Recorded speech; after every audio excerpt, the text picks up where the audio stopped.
Thank you. Welcome. Welcome, everyone. Thank you so much for joining us. It's a pleasure to be here with you and share some of the work that we've been engaged in over the last couple of years. I'd like to also start by thanking CESAB so much for supporting us and providing us with such a productive environment to share these special research moments together and produce what we hope is some really important work. Um, and lastly, I'd like to thank the members of our working group. David and I are here on behalf of a really incredibly innovative and wonderful group, over 20 of us from all different parts of the world, lots of practitioners, lots of academics, and so huge thank you to the group. All the work we present here today is a collaborative effort on their behalf. So to begin, I'd like to just set the problem context within which our group has been working for the last couple of years. Then I'm going to hand it over to David to introduce some of the group itself, some of the work that we've done over the last number of years. And then I will finish up by sharing a new tool that we've been working on and will hopefully come out in print soon.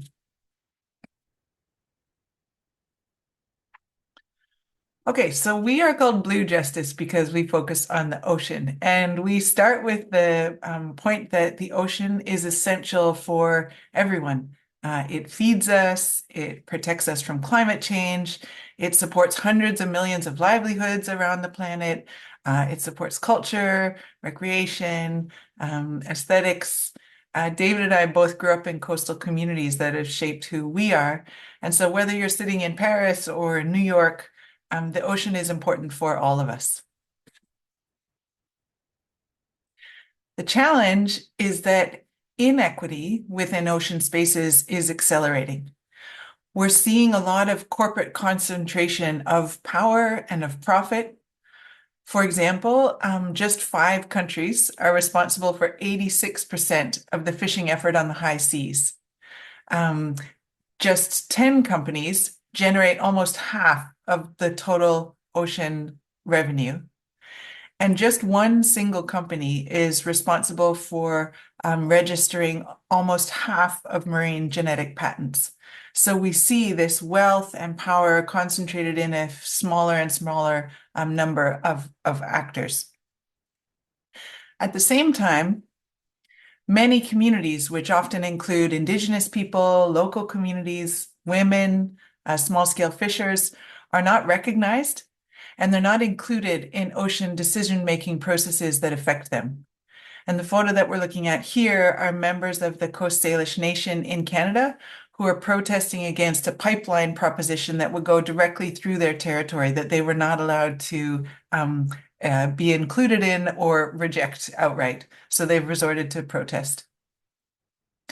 In addition to the fact that we're seeing this corporate concentration and the exclusion of many actor groups who should be at the table, we're also seeing the burdens of a surging ocean economy that range from exposure to pollution and toxic waste. The photo here is an oil spill in the island country of Mauritius in 2020, the first and largest oil spill in that country who are not equipped to deal with a spill of this caliber. So the burdens, which range from this type of thing, exposure to pollution and toxic waste, to the disproportionate impacts of climate change and biodiversity loss, most often are falling on already vulnerable communities.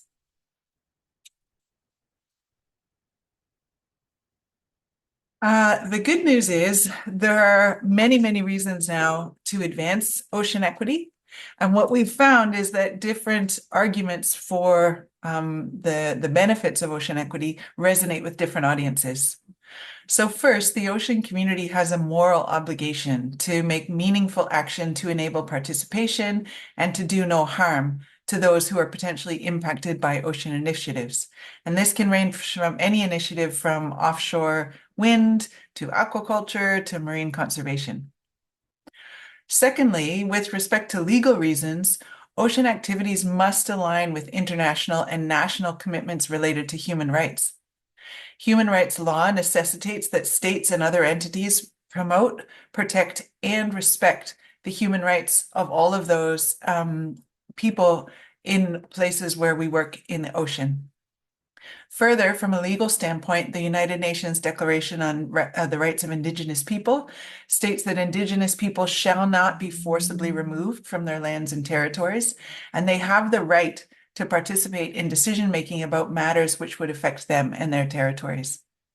So we have moral reasons, we have legal reasons, but if those aren't persuasive enough, there are practical reasons for supporting more equity in ocean-based activities. Equitable governance tends to support the achievement of more effective and more enduring outcomes. So this often means we see more fish, we see healthier marine environments, and we see better relationships with local communities when we advance or engage in equitable ways in ocean spaces. So fortunately, the timing of this working group and right now is sort of a pivotal moment because there is this surge of commitments to advancing ocean equity. Governments, NGOs, and funding agencies have recently signed on to a suite of agreements that obligate them to advance ocean equity. For example, probably everyone is familiar with the fact that equitable governance is reflected in Targets 3 and Targets 22 of the new Global Biodiversity Framework. On the right-hand side of your screen, the voluntary commitments for small-scale fisheries, which has been endorsed by 194 nations, identify equity as a guiding principle for work with small-scale fishers around the world. The high-level panel on sustainable ocean economy also recommends that ocean equity is one of 5 pillars for pursuing a sustainable ocean economy. And even philanthropic organizations such as the David and Lucille Packard Foundation have also placed equity now at the center of their ocean granting strategy. So it's a really opportune time. And so just to sort of summarize the problem context and where our group jumps in, the challenges are huge. Ocean inequity is accelerating, but there's also these wonderful, unique opportunities because of this suite of commitments that we've seen around the world. So now I'll pass it over to David to introduce a little bit more about our group and the work that we've been engaged in. Over to you, Thank David. you. Thank you, Jess. Yeah, so we are the Blue Justice Initiative, and our objective is to advance equity and resilience at the nexus of the climate, conservation, and development sector. And so we're a global team of researchers and practitioners who are aiming to produce solution-oriented research and evidence-based insights to provide guidance for the more equitable implementation of ocean and coastal initiatives, and focusing primarily on climate vulnerable areas in the global south. Rather than just produce papers, we work in partnership with those who are designing and influential and developing policy locally and globally. And rather than going against or trying to um, lobby for change, we're seeking to build capacity. So speaking with many of our NGO and non-academic partners to try to understand what their capacity needs are. Where would they like support in order to achieve these goals of conservation and equity, and providing insights that can also challenge and persuade those who are may not be as equity aligned. And so with our work, we seek to fill evidence gaps and to provide the resources that are necessary for many of the practitioners who are asking us, like, please, we need evidence for this. We would like tools for that. And so we design and develop tools as such. All right, and to give everyone some examples of our work, uh, one area that we focus on is to just share an understanding, raising awareness of what is happening in the ocean with regards to equity and justice. And one of our earliest papers, led by Dr. Jessica Blythe, was a review of the Blue Justice Scholarship, as well as resistance movements, to give a better understanding of terms of equity and justice and what they mean in an ocean context, where it's even more complex, where we have these, there are no boundaries, or as clearly defined as on land. And this creates a lot of the interconnectedness, and the scale of the ocean makes issues of equity and justice greater and more complex than we would in terrestrial settings. And this paper also describes some of this blue injustices, as well as the blue resistance, grassroots movements, where, as Jess had shared, there are these bottom-up efforts to try to push back against some of the injustices that we see in the oceans, and then to provide practical strategies for us to be able to support these groups and others in order to defend their rights to and access to clean and a clean ocean. And then, as I mentioned before, we also seek to provide practical tools for and guidance for design implementation. An example of this is our work with that came out in One Earth a couple years ago, and this recognizes that many coastal communities are being rapidly transformed by external drivers of change.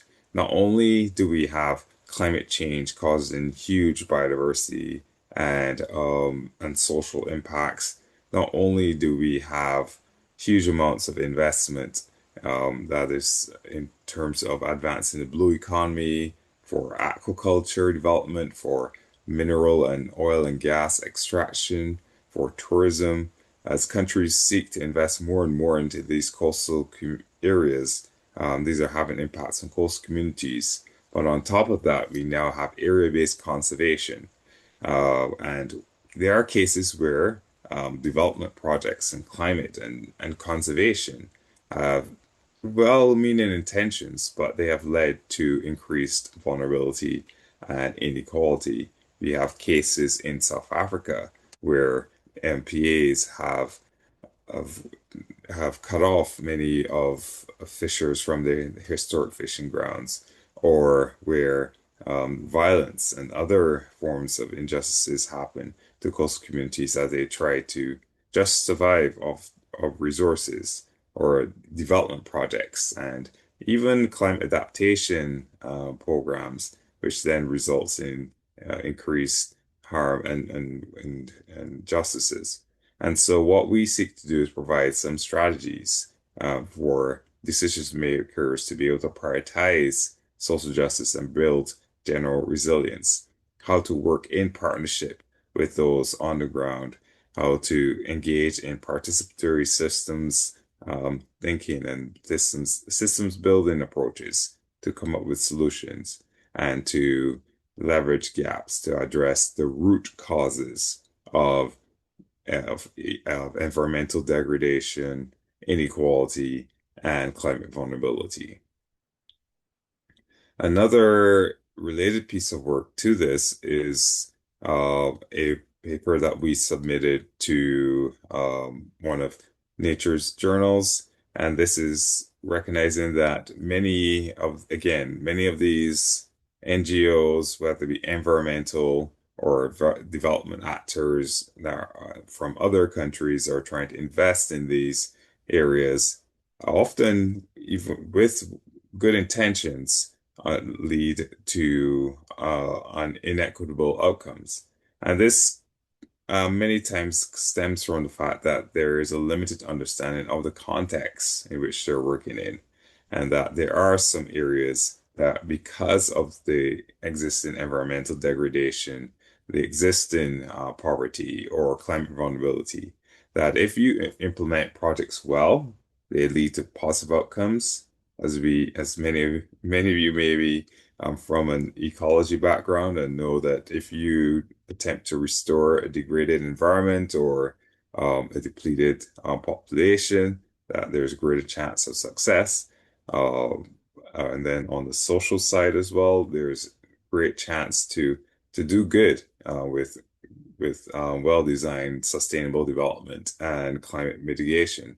However, if these projects are implemented poorly, where it increases vulnerability by removing access to vital resources from poorer populations, where development projects increase um, environmental waste or in cases where or increase climate vulnerability. So in these areas where we call high stakes, there are opportunities to do great good, but also the risk of doing great harm if things are not done well. And so we identify such areas globally and where there is this overlap between these high stakes areas and external investment in climate development and conservation. I recommend policy priorities in such areas. And another aspect of our work where we seek to provide guidance at this nexus of development, climate, and conservation. This was led by Dr. Joachim Claudette and came out in One Earth last year, and to provide some insights as to what are ways we can transform some of these systems that unintended where they may lead to harm, and how we can leverage some of the barriers that are in place to advance inequity in the ocean sector, whether it be power asymmetries or fragmented government policies or the limited capacity. And so, how can we mainstream equity by addressing these asymmetries and integrating policies and practices and building and strengthening the capacity through partnerships and other means? And I'll turn it over to Jess to talk about some of the some latest development in our work that's very exciting. Thanks, David. So our work is all based around equity, and we've been talking about it a lot, but what is equity? And it's one of those tricky words that everybody knows. My 8-year-old can define what equity is. It's essentially what's fair, but there's all sorts of interpretations, and they vary considerably. A useful exercise comes from Amartya Sen, one of the big thinkers in this space, and he challenges us with this thought exercise that you have 3 children and there's a wooden flute, and they're trying to decide who should get to play the flute. One argues that since they were the one that made the flute, they should be the one who gets it. The next one argues that they're the only one who knows how to play the flute, and so they should be the one who gets it. And the third child argues that they don't have any other toy, so they should have get the flute. And all of those are correct interpretations of equity. They're just different perspectives. And so, as David mentioned, what we've been hearing from the practitioners we engage with, governments, private companies, there's this commitment to equity in the groups that we work with, but how do you define it? And most importantly, how do you measure it? So for us and our group, we define equity as the recognition, meaningful involvement, and fair treatment of all people within ocean initiatives. And the literature tends to agree that you can break equity down into these 3 domains, and they're sort of sequential, if you will. First is recognitional equity, which is respecting and promoting the rights and diverse knowledge systems, values, and institutions of all relevant actors. And the early thinkers in the space of equity and justice argued that if your group is not even recognized, there's no opportunity for you to participate, and there's definitely no opportunity for you to receive a fair distribution of the benefits. So first and foremost, we need to recognize. And in marine systems, this often looks like recognizing maybe marine tenure rights that have gone unrecognized for decades or more. This looks like integrating human rights, indigenous rights, as well as these diverse knowledge systems. So that's first. Second is procedural equity, which is probably the most familiar to all of us, which is the opportunity for effective participation of all the relevant actors in decisions about ocean initiatives that will affect them, and then also accountability for fulfilling responsibilities. So that's making sure when we're proposing an initiative, everyone who would be affected is at the table, not just those with the loudest voices or the most resources available to fund these types of initiatives. And then if you have recognitional equity of all the groups and you have procedural equity and everyone is at the table, arguably your distributional equity should be much more fair. And so distributional equity is the fair distribution of both the harms and the benefits associated with ocean initiatives between different groups. And it's also forward-looking to future generations. So that's a little bit of a more robust definition of equity. But as David said, we work with private companies, offshore wind, for example. We work with NGOs that are trying to negotiate fair blue carbon initiatives. We work with marine conservation NGOs and governments, the fisheries departments. And they all say to us, we want to do this, right? But we're also quite challenged in terms of resources available, time. We've heard, please, we can't do a month-long training session on equity. How can we do this in a way that is workable and doable, but does justice to the concept? And so we've been working with this group over the last couple of years on a new tool, which we're calling the Ocean Equity Index, which is designed, as David said, to meet that gap that we've been hearing. So please, we need a tool that will help us advance this in a way that is relatively light touch, but is also sort of consistent across cases. And so what we've done is taken that definition of equity, those 3 domains, and we've split them into 12 criteria that we then have users of this tool score between 0 and 3. And I'll just walk you through these because I think this is really where it hits the ground and it sort of comes to life. So yes, we want to advance equity, but what does that mean? So the 12 criteria within our new tool are human Indigenous rights. This means the promotion and protection of human and Indigenous rights, including marine tenure rights, the rights of women, and the rights to just working conditions. So that can address issues like slavery at sea, etc. Second is the right to a healthy marine environment, which probably everybody knows has recently been acknowledged by the United Nations as a basic right. And so the right to clean, healthy, and sustainable environment is now a legal requirement in most places. And in practice, this could look like, for example, the requirement of an offshore wind company to carry out an ecosystem restoration project following the installation and construction of one of their projects. So that's one way that you could fulfill that criteria. The third criteria here is knowledge and values, which is respecting and including the worldview, knowledge systems, values, and practices of all relevant actors. So, a two-eyed seeing approach is becoming quite important and well known in the spaces where we work, and that's recognizing and including diverse knowledge systems in ocean initiatives. Institutions is similar. So institutions is a little bit of an annoying academic term, but it's defined as both formal and informal rules and sort of the ways of being and ways of working. In Solomon Islands, for example, where I've been fortunate to work, this principle is really well operationalized because at the national government level, they recognize customary marine tenure systems and customary reef management systems, and that's acknowledged in the national fisheries legislation. So that's one way that that principle could be operationalized. Fifth on the list there is inclusion and influence. And so we're getting now into procedural equity, which is just the ability of all relevant actors to effectively participate in decision making. This looks like making sure people have invitations to meetings, means to attend meetings, adequate notice, it's not the night before. Quite similarly is transparency. So this criteria relates to visible decision-making processes and timely access to information in appropriate forms. What we've found in some of the projects we've evaluated is project material might be available in English, but it might not be available in a local language. And in that case, this project would not score well in the transparency criteria.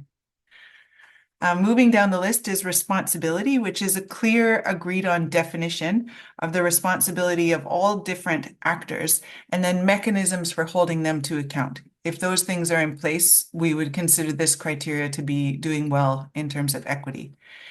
And there needs to be dispute resolution mechanisms in place that are culturally appropriate. For example, a tribunal of members of the Permanent Court of Arbitration found that all countries which have traditionally fished in the South China Sea must be permitted to continue to do so. So that is an example of a court coming in, providing a dispute resolution mechanism where there was an ongoing dispute, and then ruling in the favor of traditional access to a fishery. And the final four criteria are probably most familiar to us. That's number one, we need to assess potential harms of a project. This can look like an environmental impact assessment. And then we need to put mitigation measures in place in case there are harms. And often there are harms that we cannot avoid, but the goal, if you want to promote equity, is to minimize those harms and then to provide compensation. It can be monetary, it can be access to a different area in case there are harms of a particular project. And the final two are evaluation of benefits. So what are the benefits from a particular ocean initiative? And then a benefit sharing mechanism. So are they flowing only to a private company or a government or a scientist who gets to publish data and does it report back? Or are the benefits shared more broadly from a particular ocean initiative? So that might be a lot, but these are 12 criteria that are clearly defined. And then when you want to use this index to understand equity in the place where you're working or the project that you're working with, we provide a scoring system that we hope is quite easy to use. You get a score from either 0 to 3 for each of the 12 criteria. And I'll just walk you through one or two of them to get a feel for it. So for example, your project would score 0 for human and indigenous rights if they are being violated by the initiative you're evaluating. You could get 3 if there are policies or projects to protect human and indigenous rights either identified or implemented through the project or the policy that you are evaluating. And similarly, if we go down to benefit sharing, you would score the project you're scoring a 0 if benefits from the initiative flow to powerful actors and away from marginalized groups, and you would get a 3 if benefit sharing mechanisms are identified or implemented. We're hopeful that this is going to be a very useful tool, and we've really tried to strike a balance between theoretical rigor and user friendliness. A couple things that are exciting about this tool, it can be used from local scales. We've evaluated, for example, local projects all the way up to global scales. So we evaluated a global ocean policy with this and all scales in between. We are also hopeful that it's useful across all ocean sectors. So again, we've looked at blue carbon projects, we've looked at aquaculture, offshore wind, marine conservation, traditional marine tenure of coral reefs. So we hope that it is widely usable. And then most importantly are the results that come out of this. So at this point, it's an Excel spreadsheet which populates a figure as you go. And it generates a figure which looks like this. So these are 3 different case studies that we have evaluated as a group. And you can see, for example, in the first case, human and indigenous rights, the right to a healthy ocean and knowledge have scored really well, full marks, whereas the others have scored less well, 2 out of 3. And if we look at this middle example, dispute resolution, for example, just got 1 out of 3 marks. And so arguably more importantly than this score is the ability to identify where equity is lacking in a particular initiative. And then the final step in using this tool is to identify actions where you can increase equity in a particular project. So for example, if transparency is low and it's because your project material is only available in English, the logical next step to improve equity in that project would be to provide project material in local languages. And, sometimes that might not be written. Sometimes that might be through a radio program or through a facilitator who can go and speak to people about the project. So the final step, which is hopefully why this tool can help us in advancing ocean equity, is to identify these shared actions to improve equity, to implement them. And then we're hopeful the tool can be used to monitor equity over time, to see if you're improving and to see if those actions that you've designed are actually supporting equity in that space. Just a final comment is this tool can be used in a whole bunch of different ways. You can use it as an individual through a desktop study and use data that is available to you through secondary sources to score these criteria. You can use it with stakeholder groups. You could speak with, say, women, small-scale fishers, youth small-scale fishers, managers of a small-scale fishery, and then you could see, are there discrepancies in how they are perceiving equity in that space? And that's a really important place to dig in and try to learn why there might be different perspectives on these criteria. So we're hoping that the tool is light touch enough, but inclusive enough that it really generates important conversations about what is happening around these 12 criteria and how equity can be supported going into the future. So as we said, this one's in review.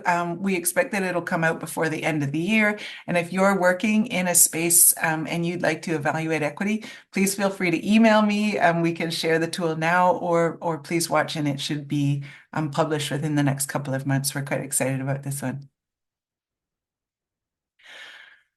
So just coming back full circle, we argue, and the evidence is high to suggest that in order to achieve our global ambitions for biodiversity conservation, for climate resilience and justice, and for inclusive and sustainable economies, there is a real need to put equity at the core of ocean decision-making and actioning. We're really so grateful for the opportunity that this working group has provided us to dig into these spaces, to provide some evidence, to provide some tools, and to connect with all these actors that are working so hard in the space. It's been really inspiring to connect with all these actors over time.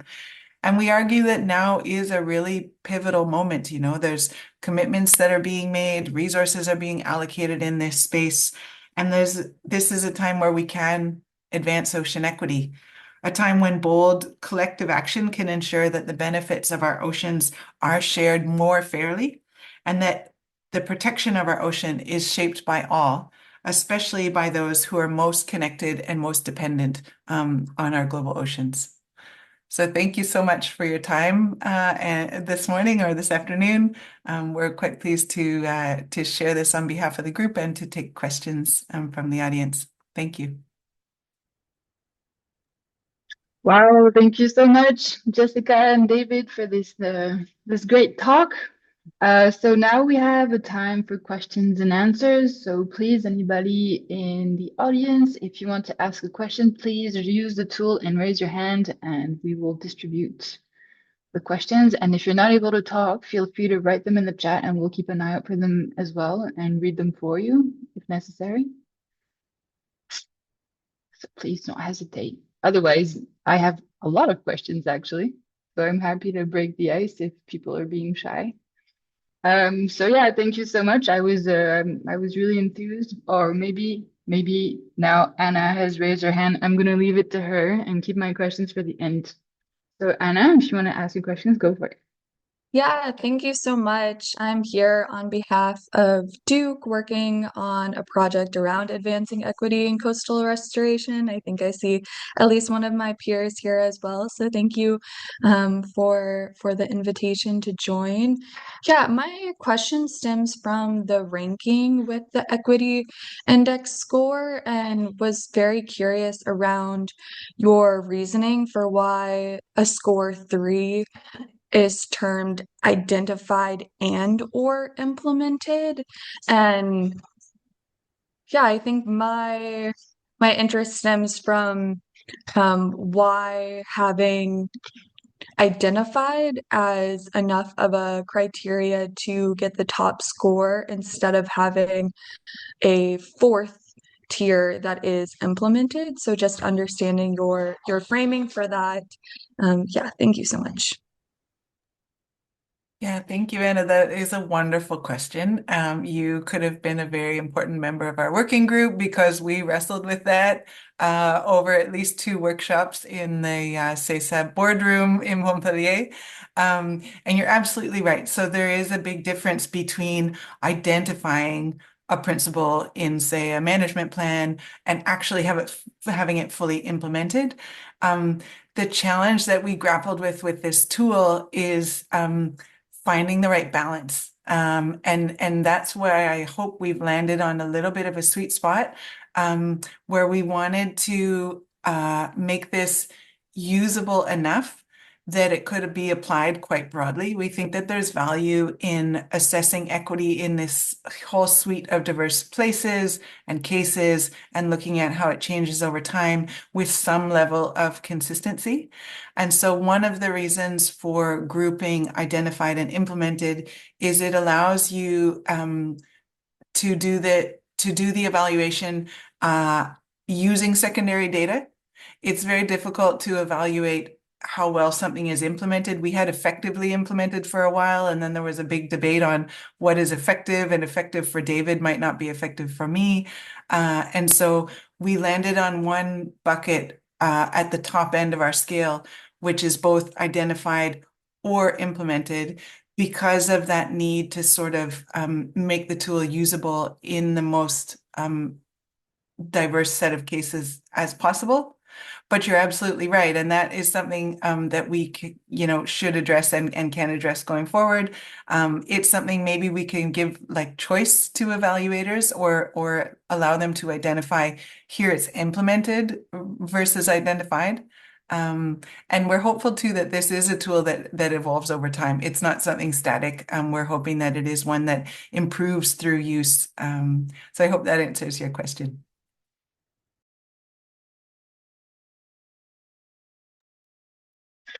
Yep. Thanks, Anna, for your questions. Does anybody else want to ask something?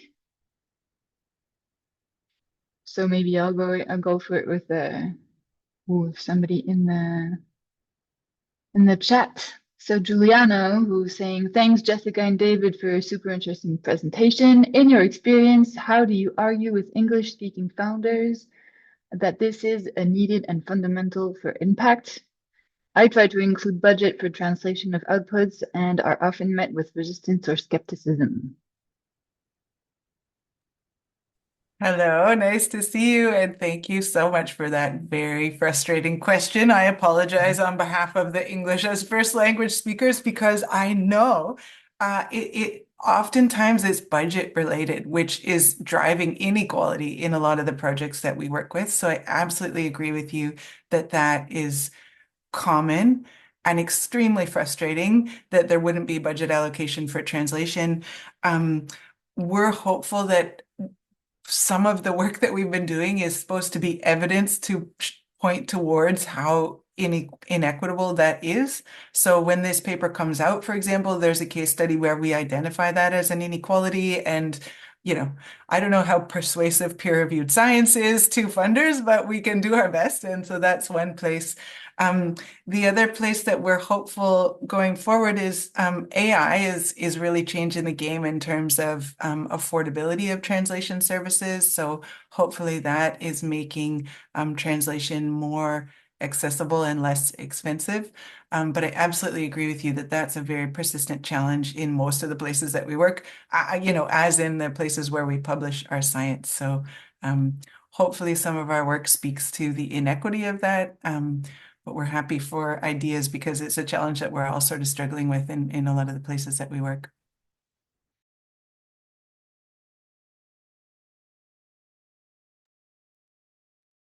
Yep, indeed. So looking forward to the paper. I was wondering about the kind of the temporal scale, because this tool seems to be super useful and very practical indeed to evaluate projects, as you said, at different scales, of different, I guess, complexities and everything. And so I think it's, yeah, definitely. I hope that, many groups or people or policymakers will be maybe using this tool. But like, how would you, I don't know, try to encourage the fact that, because at some point, if you evaluate equity or any type of other impact of the policy that are implemented in a given place, it's good to have an idea at some point and then to have it reevaluated so that you can readapt or readjust what has been criticized so far and make sure that your response is adapted to it. Because maybe even if you've evaluated at some point, given it a score, then you apply it and you see that maybe then something else needs your effort or something. And so to have this kind of flexibility, so how would you, yeah, I don't know. Yeah, thank you. That's such a good question. One thing that we're hopeful with the paper is in the supplementary material, again, not maybe persuasive to everyone, but we do provide a table of legal requirements to meet equity objectives. And so we're hopeful that that might be compelling to particular audiences or actors in the ocean space, even if they don't, if they're not maybe convinced by the moral argument that it's the right thing to do. Maybe when there's a legal requirement that is more gives more incentive for ongoing temporal evaluations. But as we said, we've seen such wonderful commitment to this in the groups that we've been working with. And you're absolutely right. The timing depends on the scale of the project. So for example, we worked with a company that is using it to understand the impacts of an offshore wind project. And they have agreed that doing it on an annual basis will work for their project because that's sort of the right scale of time. And it gives them, as you say, opportunity to understand, okay, did that action that we took actually create any difference, or are we sort of seeing the same thing? One of the groups that we've worked with is a small NGO-based and community-based project about drying fish, and they suggested that they've evaluated once after the project was initiative, and maybe at the midpoint review and at the end of the project would be the right sort of temporal scale for their project. So I think it really is based on the nature of the particular initiative that's being evaluated. But I think that's something that we're afraid might be forgotten. And we really want to emphasize is those actions and then the reevaluation and the adaptive management or learning as you identified, that's the real key of using this tool to actually support more equitable initiatives. Yeah. And so these groups that you've been working with or collaborating with, how do they come to you, or did you go with them, or did you start, I guess, maybe working in priority with the people that you were already collaborating with or in contact with? Or I don't know, how do you think that you're going to go forward with this tool? Like, do people come to you yet, or we'll see once Yeah, the paper will be published, or how's that's a what's the plan? really exciting thing, and we're feeling encouraged by it. So far, it's been largely snowballing in an organic sort of way where groups are sort of hearing through our networks and coming and asking for it.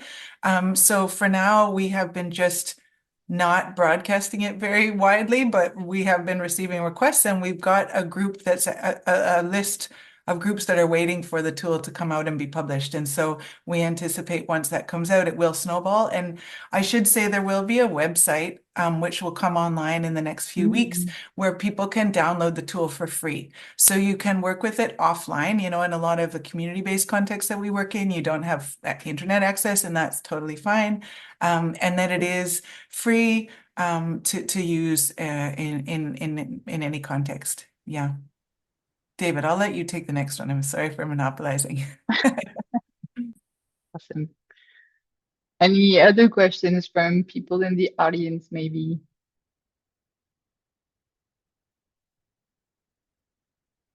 Right. I have another final question. What would you say, or how would you say that this kind of tool would be able to be applied in other fields than in marine biology? Like, I understand that you've designed it specifically for the marine environment and everything, but maybe, I don't know, as you were saying, David, in the introduction at some point, that the terrestrial system is really different, but I don't know, like, maybe I'm not specialist enough to really, could you maybe go further in the differentiation between terrestrial and marine? Yeah. So what makes the ocean context so unique is all the property when you think of the properties of the ocean and Mm, some of the issues you can address on land that are difficult to address on the sea. So on land, you have clearly defined boundaries as to, and you can put a fence up to exclude mm, outsiders, but you can't do that in the ocean. You have shared resources, shared fishing stocks. You have issues of transboundary pollution, where we have uh, many cases of Inuit and people living in the Arctic. They're seeing mercury in breast milk, and it has mm. nothing to do with them or their choices. We have plastic pollution that's washing up on the oceans from who knows what and where. And many of the challenges that we have in terms of managing the oceans because it's so many people are involved and so many actors and it's because of the scale. Um, for example, how do we address large scale fishing fleets fishing in the waters of small island states?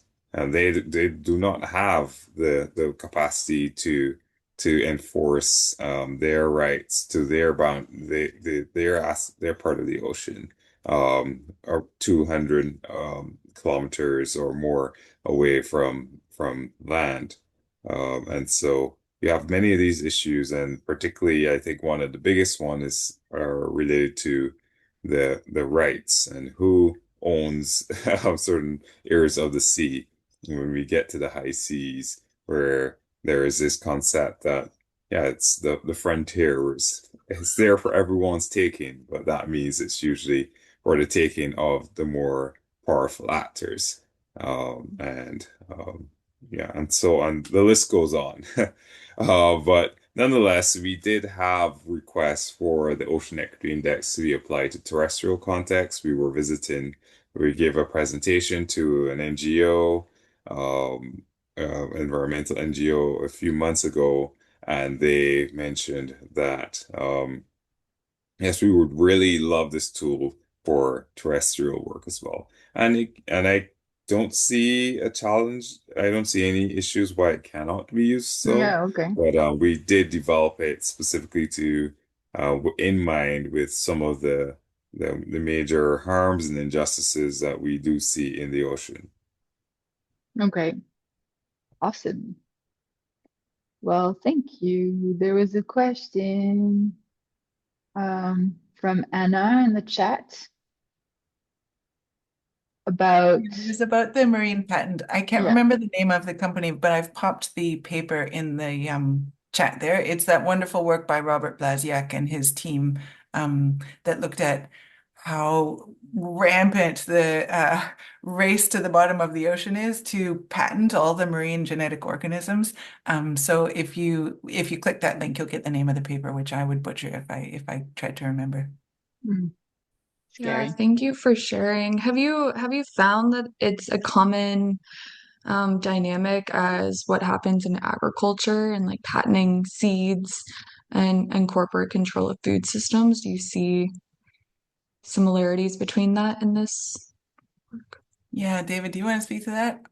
It's Yeah, yeah, when we think of we're kind of the a frontier in pharmaceuticals and other sectors. For example, we know that species such as sponges have very unique properties in terms of the toxins that they use to defend and fight against each other in coral reefs. They usually that then they find these have some very strong anti-cancer properties, and so the pharmaceutical industry is very, very interested in some of the developments that we do get in the ocean space.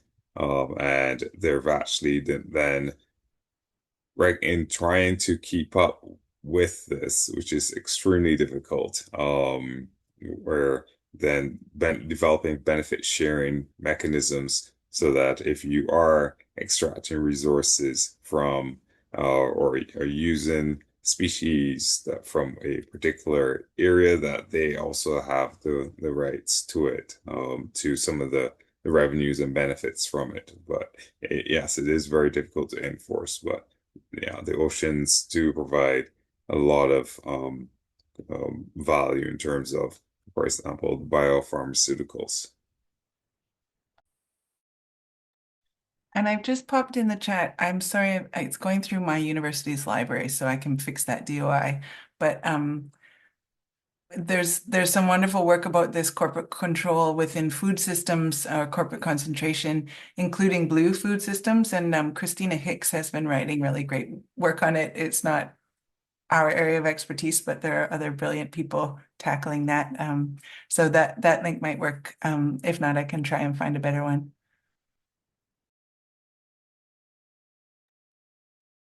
Yeah, thank you so much. Well, I guess if there aren't any more questions, that might be enough. Yeah. Okay. Well, that was really interesting. Thank you so much, you two, for, playing the game and giving a talk about your CESAB answers, or like the answers of your work that you were doing while you were hosted among the CESAB. It was really interesting, and it was nice to have the full story. I'm really excited to see this paper and looking forward. Thank you so Thank much, you. everyone, for Thank spending you. your time with us. Yep. We know it's valuable. And yeah, please reach out if you'd like any of the work that's come out of this group. And a huge thanks to our group members in CESAB. Mhm. Thank you. Yeah, thanks everybody in the audience.